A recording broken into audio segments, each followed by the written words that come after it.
Donc j'ai quitté Campbellton et Loretta ce matin, chez qui j'ai passé 2 jours et 2 nuits, et qui a été super, vraiment super sympa avec moi, qui m'a offert tous les repas, sachant ma situation pour le moment. Il me reste 90$ en cash, du coup je suis pas trop mal, ça va pour le moment. Là je vais me diriger vers Carleton-sur-Mer, parce qu'on m'a dit qu'il y avait une super montagne et un super point de vue à voir. Là,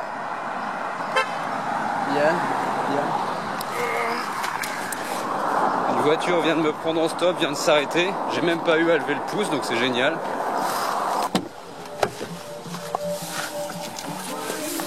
Bonjour. Quentin, enchanté. Tu vas à Carleton? Oui, c'est ma prochaine étape. T'es en français? Oui. J'étais en France, j'ai arrivé le mercredi. Ah oui? Oui. J'étais à Paris. Ah d'accord. Tu fais souvent des déplacements? Moi? Oui. Ouais. J'avais jamais été en Europe. J'étais à Paris, Allemagne, Hollande, Portugal, puis j'ai retourné à Paris. Ok. J'ai été pour quasiment 3 semaines. T'es originaire d'où? Du Richmond. Ok. Puis comment tu trouves ça, Marésie? Ah bah c'est chouette, hein, j'adore. La campagne? Ouais, pour le moment j'ai pas eu de problème.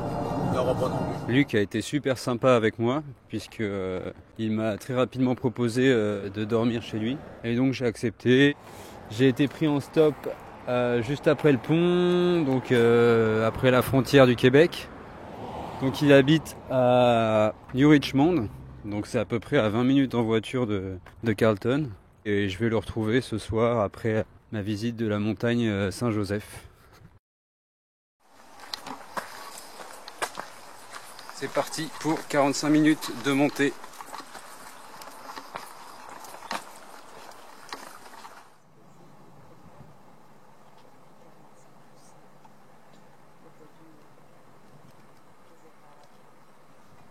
Donc voilà, je suis enfin arrivé en haut du mont Saint-Joseph et ma prochaine destination, donc ce sera Gaspé, qui est au bout à l'est, sur la péninsule.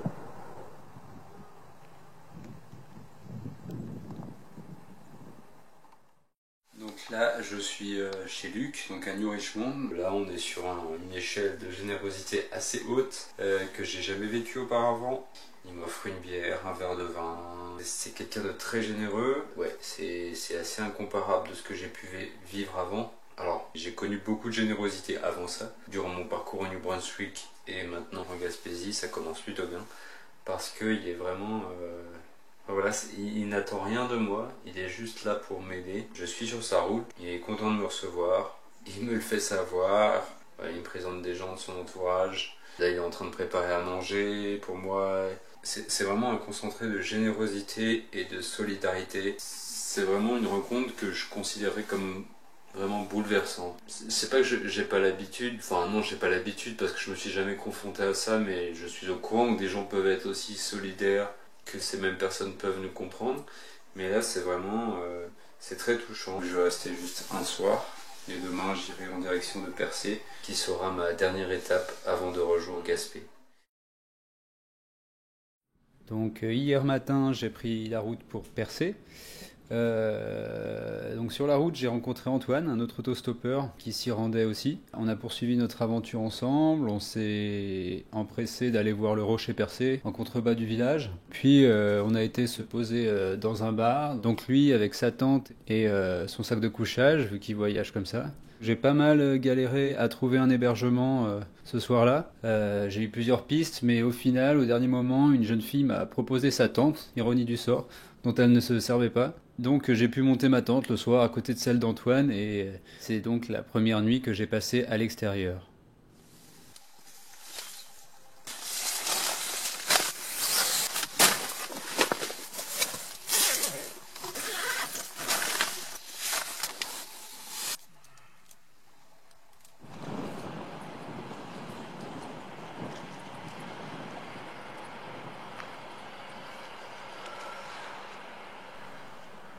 Le réveil ce matin a été assez difficile, la nuit n'a pas été très reposante, c'était assez inconfortable car j'avais que mes vêtements pour dormir et en plus il a fait très très froid cette nuit-là, donc c'était une nuit assez difficile.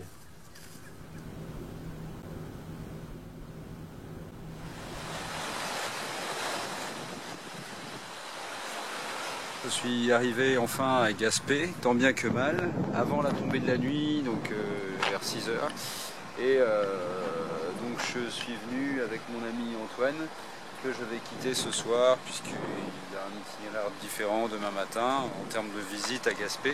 Nos aventures se sont croisées et nous avons partagé 2 jours ensemble. On a fait une petite randonnée ce matin à la rivière du Portage, dite la rivière d'Émeraude, due à sa couleur, et où il y a des petites chutes d'eau sympas.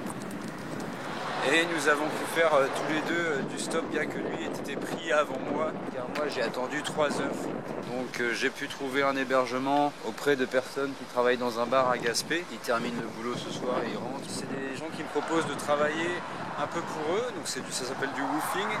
Et en échange de pouvoir être logé, nourri, blanchi, pendant même plusieurs jours, pendant 2-3 jours, ce qui me permettrait de profiter de mes journées comme il se doit, sans avoir à chercher à chaque soir un endroit où dormir.